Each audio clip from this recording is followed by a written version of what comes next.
حقنه. طب انت عايزه حقنه ايه؟ قلت له حقنه فولتارين. فماما ردت عليه ساعتها وقالت له لا مش انا اللي هاخد الحقنه يا ابني، ده بنتي.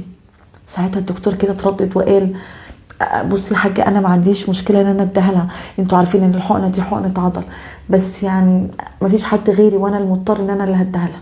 ساعتها ماما راحت رد قالت له ما فيش مشكله يا ابني الله يخليك، بس قبل ما تتعب مني لان بنتي تعبانه، واحنا قبليها الصيدليه اللي قبليك عندنا جنب البيت على طول، بس اول ما رحنا قالوا ان احنا ما بنديش حقن، فاضطرينا ان احنا نيجي لحضرتك.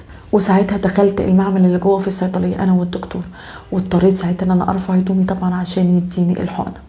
وبصراحه كان الدكتور مكسوف جدا وكان في قمه الخجل، وكان بيحاول يودي وشه الناحيه التانية مش عايز يبص عليا قوي. وانا كمان يا جماعه والله لولا التعب والالم اللي انا كنت حاساه انا كان هيغمى عليا من كتر الكسوف اللي انا كنت فيه، بس كنت ساعتها مضطره. وساعتها خدت الحقنه وطلعت. واللي حصل لي بعديها يا جماعه عمري ما كنت اتخيله. حصل لي حاجه كسفتني جدا جدا جدا.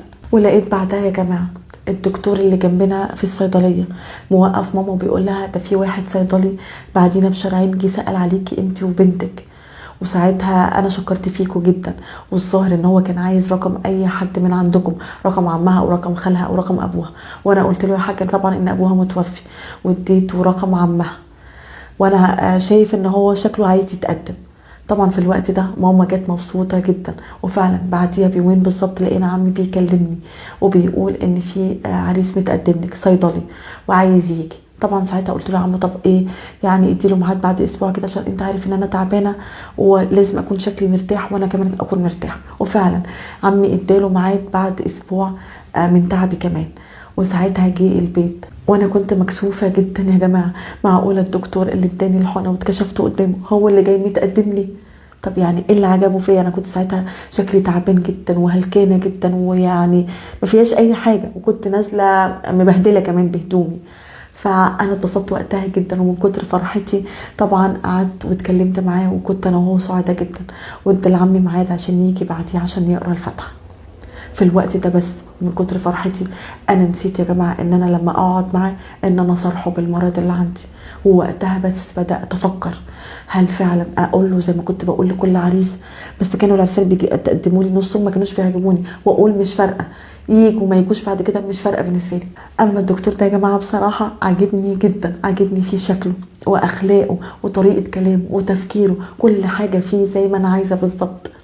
انا ساعتها محتاره مش عارفه اعمل ايه، اضطر ان انا اصارحه بالحقيقه، ولو صرحته خايفه ان هو يمشي زي اللي مشوا قبل كده وافضل زي ما انا طول حياتي كده.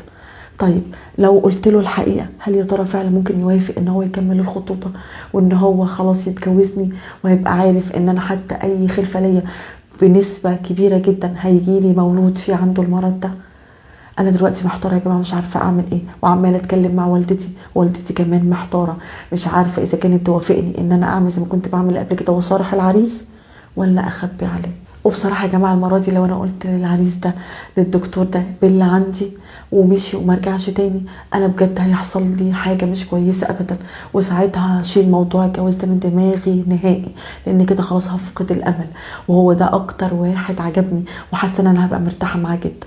بالله عليكم قولوا لي وانصحوني اعمل ايه، اقول له الحقيقه ولا اخبي عليه؟ قبل ما اقول الحل في كذا حاجه كده لفتت نظري وهغلطك فيهم الاول، وهيبقى برضو نصيحتي لكل ست وبنت. اولا انت بتقولي لي ان انت لما دخلتي الصيدليه لقيته شاب راجل، تمام، هو بس اللي موجود.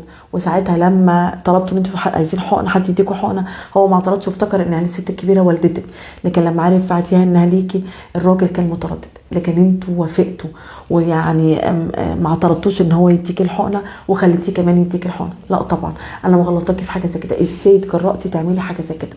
ازاي قبلتي ان انت تكشفي على راجل يشوف جزء من جسمك او يديكي حاجه زي كده؟ بما انك نزلتي من بيتك ولفيتي على صيدليه والتانيه كنت قدرتي تستحملي كمان وتلفي اكتر، كنت قدرتي تركبي توك توك تاكسي اي حاجه يلف بيك انت ووالدتك، تشوفوا اي صيدليه تانيه فيها دكتوره فيها بنت مع الدكتور، اي ست تروح المستشفى. طبعا انتوا عارفين دلوقتي ان اغلبيه الصيدليات وده قرار من الوزاره ان مفيش صيدليه تدي حقن دلوقتي، وان الموضوع ده مختص في المستشفى بس. كون ان الناس ساعتها بتعملها كده بالحب او في الارياف او في القرى البسيطه غير المحافظات، فدي حاجه مش صح ومش مش بترخيص، يعني مش سليمه، مش قانونيه. لكن كون ان انا اعمل حاجه زي كده ده ما ينفعش.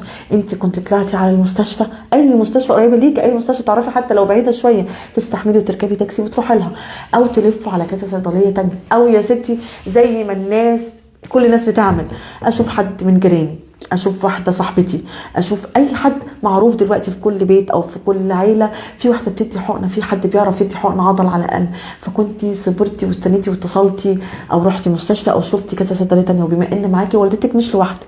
لكن اللي انت عملتيه ده غلط. مفيش حاجه اسمها مضطره، بما انك قدرتي تمشي على رجلك وفيكي صحه الحمد لله، ما تعمليش حاجه زي كده. ما ينفعش تكشفي على راجل اجنبي بالنسبه لك، راجل غريب عنك، ده ما ينفعش. ودي نصيحتي لكل ست ولكل بنت. انا في كل فيديوهات بلاقي فيها مصيبه بتحصل بسبب حاجه زي كده، بنصح كل بنت وكل ست ما تتكشفيش عند الدكتور لما يكون معاكي جوزك اخوكي محرم بالنسبه لك، وتبقي مضطره اول ان انت تكشفي عنده ده يكون دكتور ومضطره ليه، تمام؟ لا اما نشوف دكتوره زينا. وبرده ما تخشيش الصيدليه اللي فيها راجل وانت عارفه ان انت اللي هتاخدي الحقنه وحقنه عضل، ما ينفعش. هتقولي لي اصل ممكن يديها لي فوركي، اصل ممكن مش عارفه ايه، ما هو ايا كان جسمك بيتعرى، ما ينفعش لا رجلك ولا اي حته تانية تتعرى وتتكشف قدام راجل. احنا لو على قد الايد فدي ماشي، لاننا مضطرين ليها لو هي وريد، فمفيش حل تاني غير كده. لكن تبقى عضل وفي اماكن سيتي ما ينفعش. لو هتموتي فيها ما ينفعش. اطلعي على المستشفى، اطلعي على اي صيدليه تانية، لفي شوفي اي حد من جيرانك، اسالي حد من جيرانك، اسالي الصيدلي نفسه لو حضرتك ما تعرفش رقم ممرضه، لو حضرتك ما تعرفش حد من الجيران هنا ست بتدي حقن، اسالي، اتعبي شويه. لكن النقطه دي غلط تماما، ودي اللي فاتت نظري في المشكله وما كانش ينفع ان انا اسكت عليها.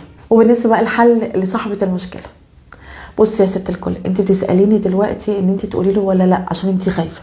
انا رايي طبعا لا، لازم تقولي له، لازم تصرحيه وتفوضي امرك لله وترمي حملك على الله. اللي ليكي نصيب فيه هتشوفيه، ولو ليكي نصيب معاه ومكتوب ان انت تبقي مراته، ربنا هو اللي بيقدر وهو اللي بيشاء كل شيء. لكن ان انت تكتبي في حاجه زي كده، طب ما انت بعد ما تتجوزيها تتكشفي، ساعتها تعملي ايه؟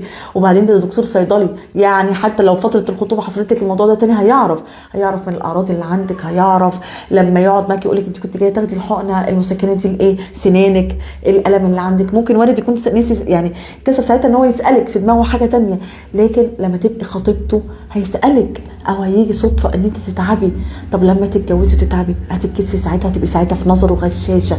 ما ينفعش تخبي ولا تسكتي في حاجه زي كده. وهو لو شريكي هيقبلك باي عيب فيكي وباي مرض فيكي. ليه؟ الناس ساعتها اللي بترضى بقضاء ربنا وبتبقى مؤمنه قوي بربنا وبتبقى يعني متفتحه كده شويه، بيقول لك ايه يعني ابسط حاجه ممكن يقولها، طب ما انا ممكن اتجوزها منين ويحصل لها اي مرض، يجي لها اي مرض، تمام؟ ساعتها اطلقها واسيبها. فلو هو بيحبك وشريكي وانت عاجباه، بيتهيألي ان هو يتغاضى على حاجه زي كده ويسيب